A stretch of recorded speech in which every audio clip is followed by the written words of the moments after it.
afternoon, everyone. Thank you very much for joining us here live, and for those of you who've joined us online. We're here for one of the last sessions of the day from the Purple Stage. If you've got any questions here in the audience, please follow the link shown on the screen here and ask any questions, and we'll be answering those throughout the session. If you are online, please submit as many questions as you can, because these guys love it. We love pitting them on the spot. So without further ado, I am pleased to introduce you to the moderator, Dhalia El Gazzar, who runs Dhalia Plus Agency. Over to you, Dhalia. Thank you. So we need your help right now because we're like on fumes. I got to tell you, it's good afternoon, good morning, good night, maybe somewhere else in the world. The more the questions, the more you light up the chat with us, I will love you even more at the moment. My name is Dhalia El Gazzar. I'm with Dhalia Plus Agency. We are a tech and digital marketing agency that love to disrupt this industry. And let me tell you, it's been a blast here at Event Tech Live in London. And I'm hoping the virtual audience will join us for Event Tech Live North America in June 2022, because that was announced last night, or back in London in November 2022. So this series is called What's in It for Me. I know that we have amazing technology companies with us virtually, more so here live, but we're always asking the questions from a buyer's perspective, what's in it for you? So we have a great lineup of tech partners that are joining us live as well as virtually and spiritually.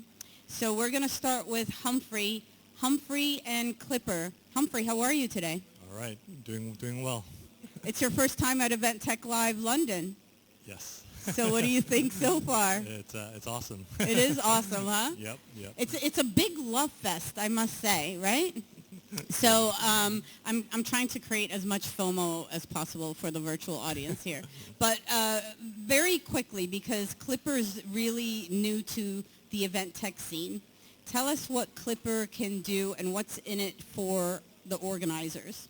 Yeah, sure. So what Clipper is it's all about indexing the video and making it so that every minute of a video is searchable, and making it so that we generate an automated table of contents. So if only 5% of that video matters to you, then you can just find that 5%. If there's another 5% that you didn't know you needed to know, then you can find. We want to give you the tools to find that other 5%. Mm-hmm. And so if you get 10% extra engagement out of the video, then it's mission accomplished, because it's 10% more than normal, and you also avoided 90%.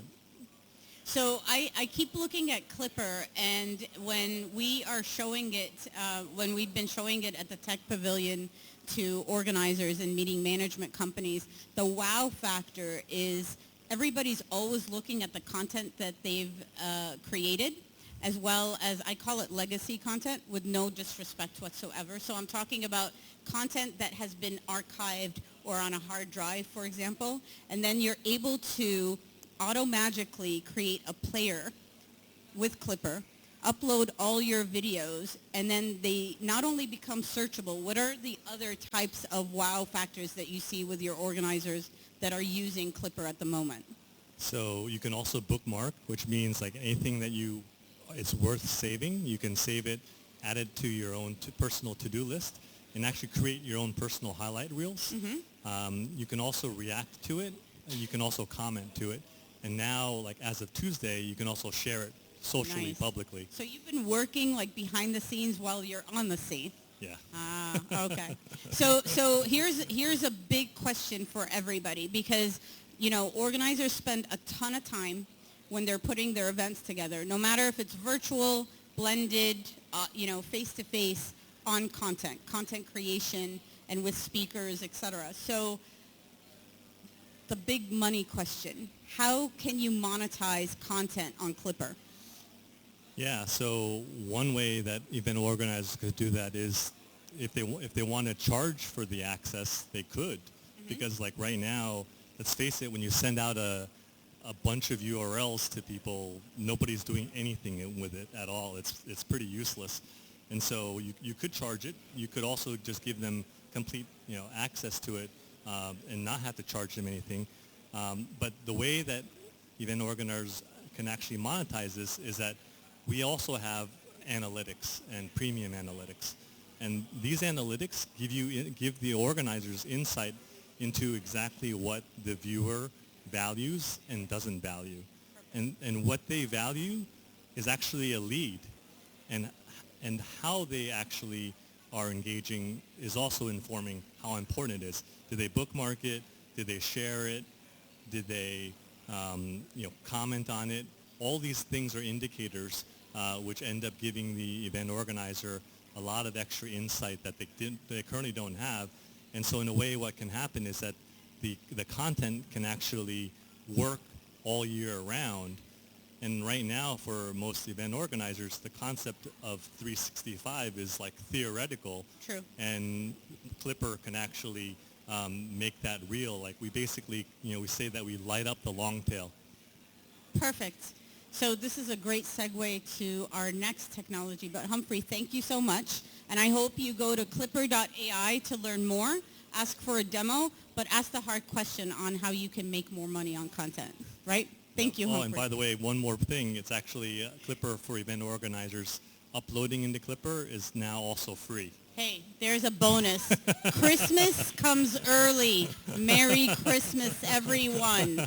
All right, so our next tech profile is going to be on Juno, and I'm bringing up my great friend, Michelle Bruno, because I do not like to speak alone, and she doesn't have a mic.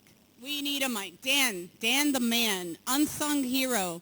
Dan has been making us look like rock stars. So, Juno.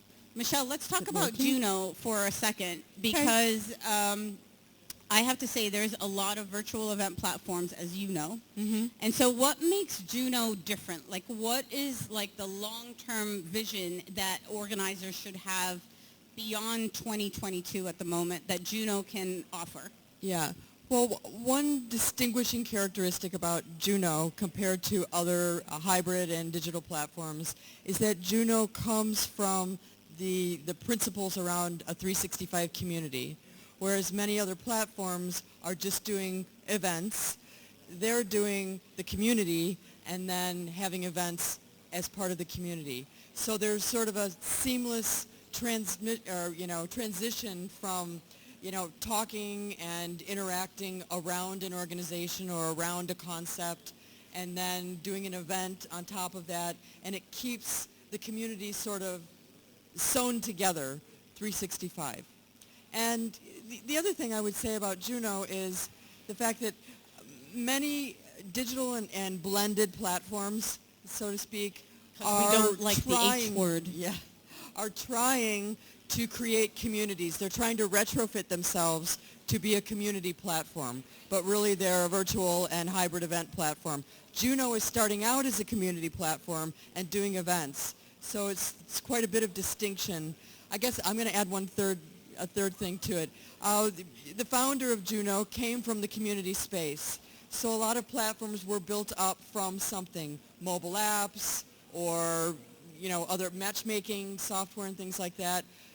The provenance, as we say, for Juno is community. So they know what they're doing for 365 platform communities, and that's what I really love about it. So yeah, the great thing about it is, and I think this is something that we need to have our event organizers think more of, is when they're building a strategy or creating a strategy, is by buckets, right? So when we talk about the buckets of their event portfolio or a content continuum, what is that platform? What is that destination? Like Juno likes to say, we are the destination.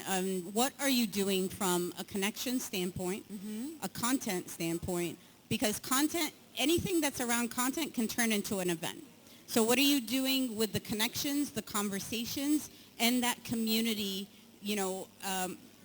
ecosystem or destination, as Josh likes to call it. Yeah. But the great thing about it is the analytics behind the scenes lends itself well to, okay, I love content about event tech, then I get served more content about event tech, and then turn that into sort of a conversation with like-minded, peers, if you will, where I can bring in Bruno, I can bring in Aid, anyone that would want to be part of that conversation, and it is within one destination like Juneau.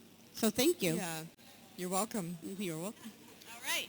Do we have any questions or no? Oh, okay. All right. So we will move on, and we are piping in Rachel from Montreal. And this is the beauty of blended. Oh, look at that bow tie. What are you trying to do, lady? Making you very jealous. I know Yeah. you want it. All right, fine. If you think so. Hi, Rachel. Oh, look at you wearing a leopard jacket. Come on. No. Listen, like, who's jealous? Because I'm here in London live. You're in Montreal. Yeah.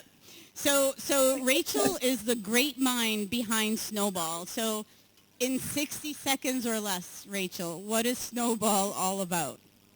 60 seconds. That's a lot of pressure.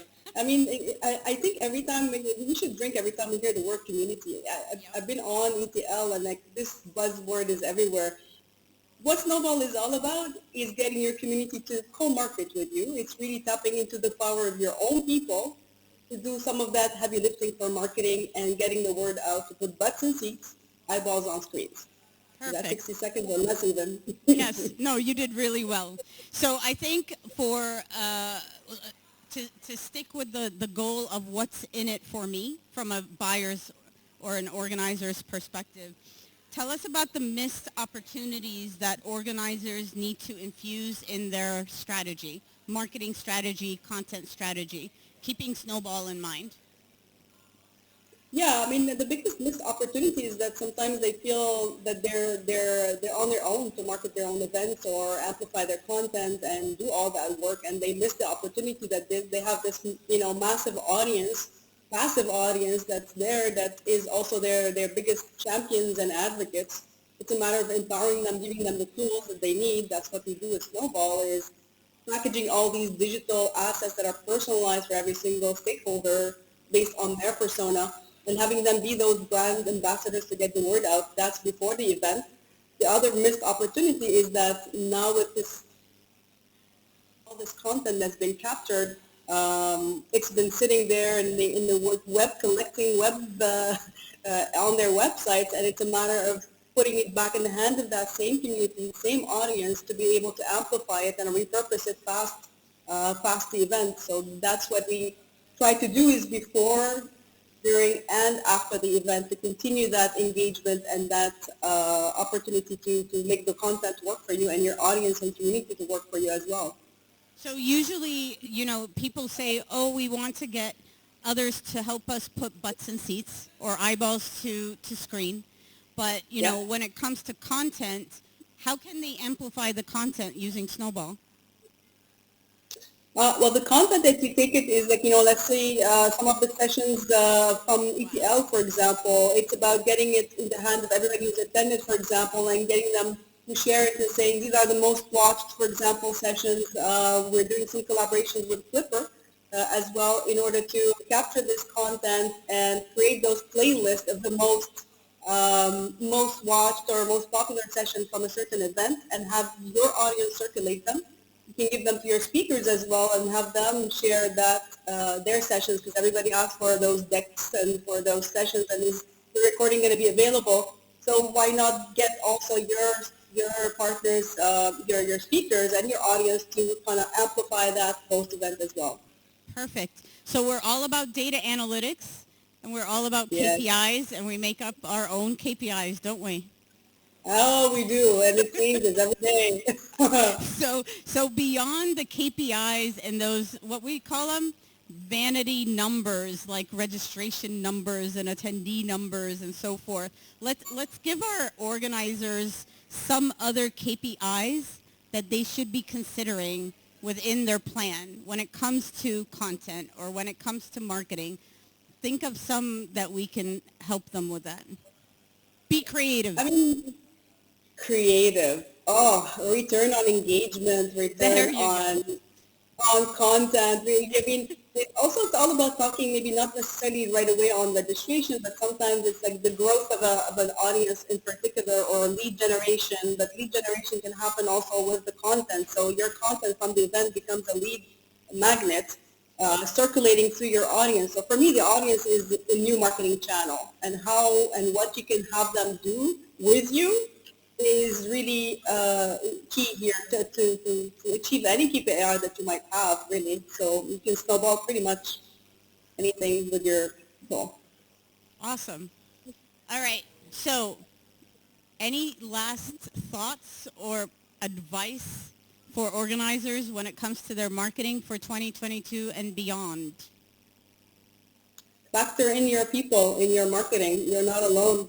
Save a lot of time, automate, scale, and measure and repeat. Rinse and repeat. Rinse and repeat. All right. Well, thank you for beaming in. My pleasure. And at least get somewhere into ETL that way. All right. Thank you, Rachel. All right. Take So care. last but not least, we are beaming in Panos. I don't know where, actually, I think Panos is in Austin, Texas, Correct. if I'm not mistaken. Mhm. Not sure, but we'll see. Yes, so that's Panos right. is with Zenus, and there he is. Hi, everyone. And Hi, that is Dhalia. not a virtual background. That's actually your real background. Correct, yes. Hi, Panos. How are you? I'm doing great. What about you? Awesome, awesome. Don't ask me about last night, but we'll be fine just for Okay, now. so what happened last night? I'm not going to tell you. Next time you have to come with us. How's that? I would love to. I would love to. So tell us about Zenus, because, people are really, nose deep into data analytics. And it's been said over and over and over again, you need to use data. Tell us how Zenus can give amazing insights to an event organizer. And then we're going to talk about maybe different scenarios that Zenus has been doing at the moment, especially on the retail side, so that we can steal ideas for our organizers for the events that they're designing today. Sounds good. So I would say that we started with one vision to help event marketers collect insights, scan an entire room of people, and get the head count, how many people are in the area, understand the demographic composition, sex, male, female, age group, and being able to track the sentiment of people in real time. So what you could do, like right now you're on stage, if you had one of our cameras next to you, we could tell how many people are in the area, how many people are watching the session, and how they're feeling about it. And this is very, very powerful information to have as an event organizer, because if you're Adam organizing Event Tech Live, then you're going to go and sell sponsorships, and you want to know, we had this many people in each session, that's how many people saw the brand. They were engaged, they were happy about it, so they have a positive correlation with your brand. And then, of course, beyond analyzing sessions, you can go one step further. You can analyze trade show performance, you can do attendee tracking, and so forth. So this question you probably get asked quite a bit is, we're talking facial recognition, you're talking into getting people inside their personal bubble of privacy, and then data privacy issues, and everybody's like, oh, no, no, no, no, no. We don't want this to happen. How do you deal with that? Well, that's a very good question, and it's all about educating the market and the users. The first thing I want to do is explain the difference between face recognition and face analysis. People always think about facial analysis and they say face recognition. You don't have to identify people. So our technology, what we are using for analytics in sessions, we do not identify people. We don't know who is who. We know that this is a face and this is not a face. So that's the first piece. So we don't extract any biometric identifiers. The second piece of what we have done is we have created this very small device that you see here. So you can plug in any camera to it, and it will process the video feed locally. It will not store the video. It will not transmit the video. No personally identifiable information is being extracted, which makes it compliant across regions.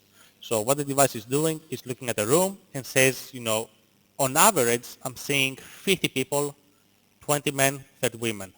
That's how they were feeling on average over time. And once you do group level statistics and you don't have any personally identifiable information being transmitted, stored, or used in any capacity, this immediately makes you compliant and takes away all of the privacy risks. So, and I think that's the key differentiator. Like, people need to understand you are not storing this information. You are not getting into privacy issues, etc. So one thing, when you and I spoke about on the retail side, share with us an example, like on a retail side, that we can use, especially face-to-face or with B2B events. So we usually in retail, what we do, we are segmenting our service in 3 pieces. The first one is data analytics, what has happened in the past and what is happening right now. So imagine having your trade floor uploaded to our user interface, and you know at every time where people go, where they stay, how long they stayed, did they like it, did they not like it, and so forth. This is like Google Analytics, but for the in-person experiences. You get a full bird's eye view. You can do it in events, you can do it in retail like we're doing it. The second piece has to do with influencing behavior. So what we usually do, we are creating digital signs. You can connect our device to any TV monitor, any LCD screen, any screen like that. And then you can start displaying personalized content. So if you have a male person between 20 and 40 walking in front of it, you display one content. If you have a female person between 40 and 60, you display a different type of content. And we have a lot of data showing that by adjusting the content and targeting specific groups increases engagement, dwell times, and so forth. The third piece has to do with prediction. Once you have all of this information from past data and influencing behavior, the next thing you can start doing is you can start predicting future behavior for the next show, for online behavior, and so forth.